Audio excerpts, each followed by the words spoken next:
Radio Lime News Update. നമസ്കാരം, live news അപ്ഡേറ്റ്സിലേക്ക് സ്വാഗതം. വാർത്തകളുമായി ഞാൻ നിപിൻ. ഇസ്രായേലും ഹമാസും തമ്മിലുള്ള വെടിനിർത്തൽ കരാറിനെ പിന്തുണച്ച് ബ്രിട്ടീഷ് പ്രധാനമന്ത്രി കെയർ സ്റ്റാർമർ. ഇസ്രായേലും പാലസ്തീൻ ജനതയും ഏറെ പ്രതീക്ഷയോടെ കാത്തിരിക്കുന്ന വാർത്തയാണിതെന്നും അദ്ദേഹം പറഞ്ഞു.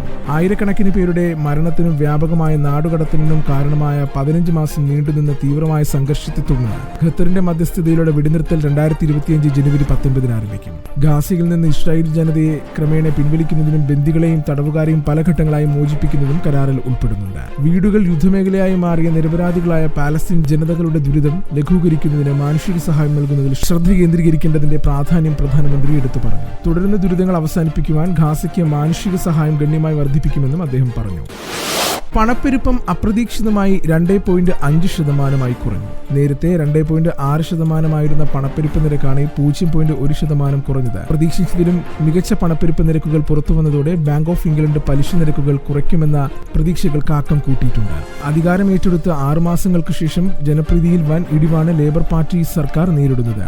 ഈ സാഹചര്യത്തിൽ പണപ്പെരുപ്പത്തിൽ വന്ന കുറവ് സർക്കാരിന്, പ്രത്യേകിച്ച് ചാൻസലർ റേച്ചൽ റീവ്സിന് ആശ്വാസം പകരുന്ന വാർത്തയാണ്. ഒക്ടോബറിൽ ചാൻസലർ അവതരിപ്പിച്ച ബജറ്റിനെ കുറിച്ച് കടുത്ത വിമർശനങ്ങൾ ഉയർന്നു വന്നിരുന്നു. ഇതേ തുടർന്ന് ചാൻസലറിന്റെ രാജിക്കായുള്ള മുറവിളികൾ ഉയർന്നിരുന്നു.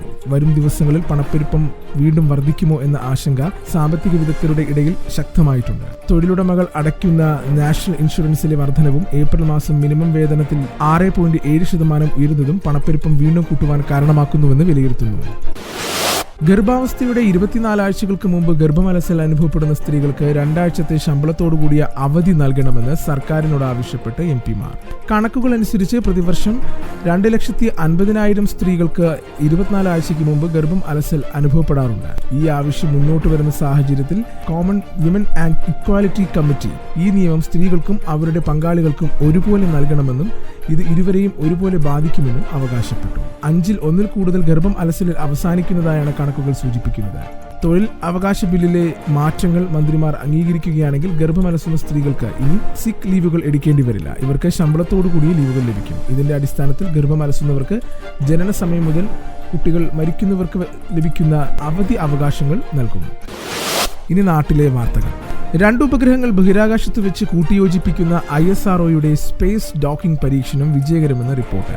സ്പെഡക്സ് ദൗത്യത്തിന്റെ ഭാഗമായി ബഹിരാകാശത്ത് എത്തിയ ഇരട്ട ഉപഗ്രഹങ്ങളായ ചേസറും ടാർഗറ്റും കൂടിച്ചേർന്നതാണ് വിവരം.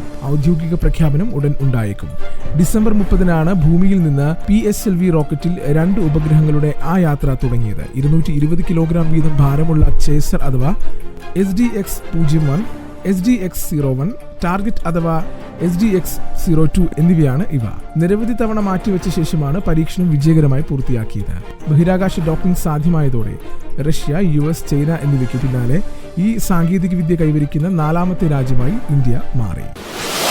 ബോളിവുഡ് നടൻ സെയ്ഫ് അലി ഖാന് വീട്ടിൽ വെച്ച് കുത്തേറ്റു. ബാന്ദ്രയിലെ വസതിയിൽ അതിക്രമിച്ചു കയറിയ മോഷ്ടാവാണ് വ്യാഴാഴ്ച പുലർച്ചെ 2:30 നടനെ കുത്തിയത്. ഗുരുതരമായി പരിക്കേറ്റ താരത്തെ ഹോസ്പിറ്റലിൽ പ്രവേശിപ്പിച്ചു.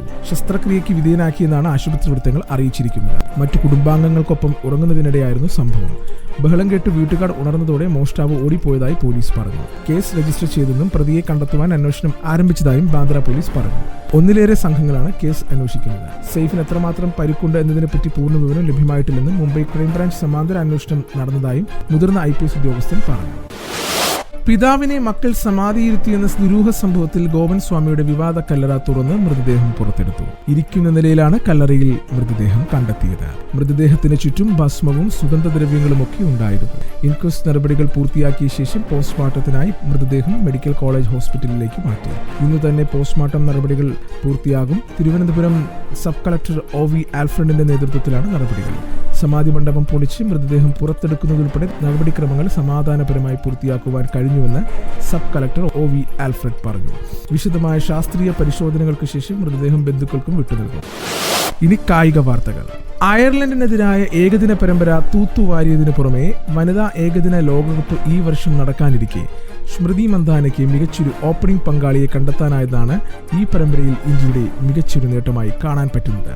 ഷെഫാലി വർമ്മയ്ക്ക് പകരം ഇന്ത്യൻ ഓപ്പണറായി എത്തിയ പ്രതികയാണ് പരമ്പരയുടെ താരം. 3 മത്സരങ്ങളിൽ 1 സെഞ്ചുറിയും 2.5 സെഞ്ചുറിയും അടക്കം 110 റൺസാണ് 24-കാരി പ്രതികയുടെ നേട്ടം.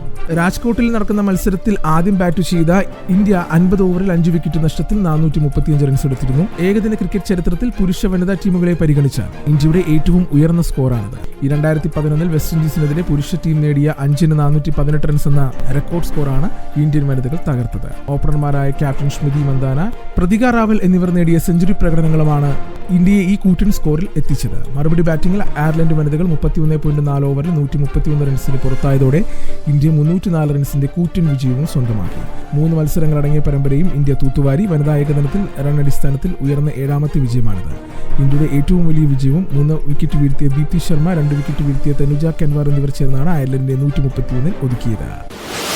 ഇന്നത്തെ പൗണ്ട് വിനിമയ നിരക്ക് 105.64 രൂപ. ഇതോടുകൂടി വാർത്തകൾ കഴിഞ്ഞു. കൂടുതൽ വാർത്തകൾ അടുത്ത ബുള്ളറ്റിൻ.